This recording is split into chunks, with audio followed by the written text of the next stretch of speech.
इस समय साक्षात्कार हो रहा है। बोले द्वितीय क्षण में आप कहेंगे कि जिस समय हमको साक्षात्कार हुआ उसके दूसरे क्षण में उसका ज्ञान हो जाएगा।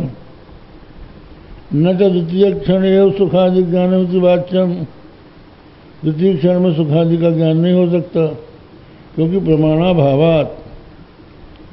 प्रथम क्षण अज्ञात सुख सत्य प्रमाण प्रयोजनयोः अभावात् प्रथम क्षण अज्ञात सुख सत्य प्रमाण प्रयोजनयोः अभावाच्च।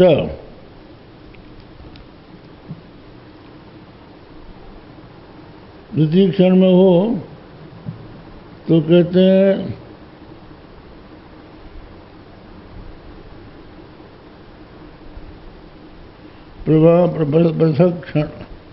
प्रथम क्षण में सुख का साक्षात्कार अगर हमको अज्ञात होता, अज्ञात सुख सत्य, तो उस प्रमाण का और उसका प्रयोजन की आवश्यकता पड़ती।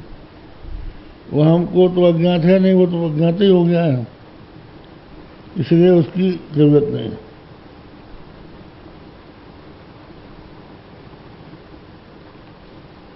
द्वितीय क्षण भी सुख दुखादि उपादक मन संयोग से अन्यथा सिद्धतया तदज्ञान संभवाच्च।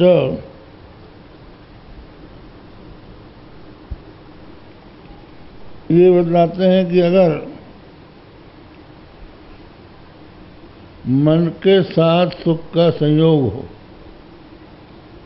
पहले सुख का साक्षात्कार हो और दूसरे क्षण में मन के साथ उस साक्षात्कार का संयोग हो, तो उसका ज्ञान बन सकता है। यदि ऐसा कोई कहे तो इसके उत्तर में ये कह रहे हैं कि वो मन संयोग अन्यथा सिद्ध है, इसलिए तटस्थ ज्ञान संभवाच्च, अन्यथा सिद्ध होने के कारण उससे उसका ज्ञान नहीं हो सकता। नवा विषय समवायी कारण से ज्ञान समवायी कारणत्व क्वचित दृष्टम संयोगांतर कल्पने च असमवायी कारणाशेन नष्ट सुखादे अनुभवा संभवाच्च। एक दूसरी बात आई कि दो तरह के कारण होते हैं, एक समवायी कारण है और दूसरा असमवायी कारण है। तो समवायी कारण उसको कहते हैं जो गुण, जो नित्य आश्रय हो गुण का, नित्य संबंध को समवायी कारण कहते हैं और अनित्य संबंध को असमवायी कारण कहते हैं। तो जैसे वृक्ष का भी संयोग, वृक्ष का भी संयोग जो है ये वृक्ष के साक्षात्कार का असमवायी कारण होगा, अव्याप्त वृत्ति, अर्थात वो बराबर उसमें नहीं रहेगा। तो असमवायी कारण जो है संयोग है। तो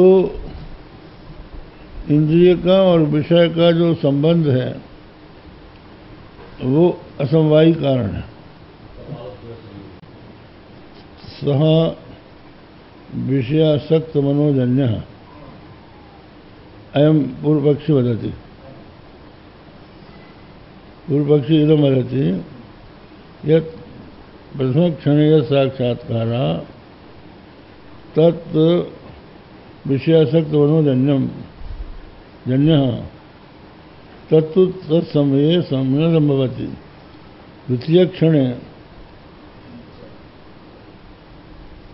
क्या? हाँ, ये अनुपन्न है, उस समय वो बन नहीं सकता। अब द्वितीय क्षण में अगर आप कहते हैं तो वो अन्यथा सिद्ध है। क्योंकि जब हमें साक्षात्कार हो ही गया तो उसकी आवश्यकता क्या रही। यहाँ तक ये बात खत्म हो गई। अब आगे बढ़िए।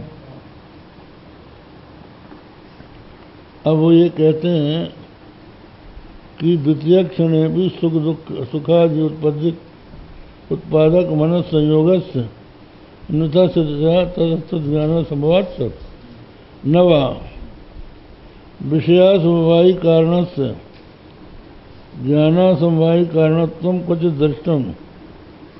ये है मतलब यह है कि विषय और इंद्रियों का जो संयोग है वो विषय ज्ञान का असमवायी कारण है। हो गया ना।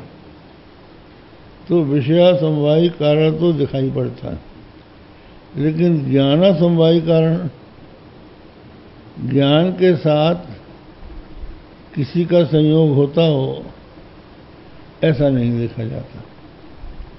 ठीक है ना। आत्मा चिद्रूप ही है। एवं उक्तानुमानेन तस्यानंदत्व सिद्धौ आनंद से दुख विरोधित्वेन, इस तरह से उक्त अनुमान से उसके आनंदत्व की सिद्धि हो गई। उक्तानुमानेन तस्य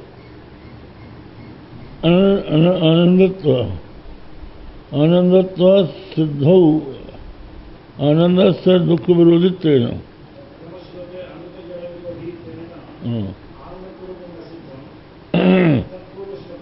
तस्य आनंदत्व सिद्धो आनंद से दुख विरोधित्वेन निर्दुखत्व आत्मनो, आत्मा में निर्दुखत्व आ गया।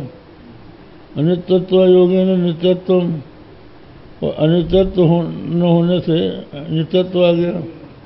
निर्दुख कहने से आनंद आ गया और अनित्य न होने से उसमें नित्यत्व आ गया। तसिद्धमिति निर्दुख नित्य सुख नित्य चित सुख विग्रह आत्मा निर्दुख नित्य सुख नित्य चित सुख स्वरूप है आत्मा का। एवं सर्वस्व प्रपंच दृश्यतया, श्री समस्त प्रपंच दृश्य है। भक्षमाण न्यायाच अनिर्वचनीयत्व सिद्ध हो, और आगे जो हम युक्ति देंगे उससे उसकी अनिर्वचनीयता भी सिद्ध हो जाती है।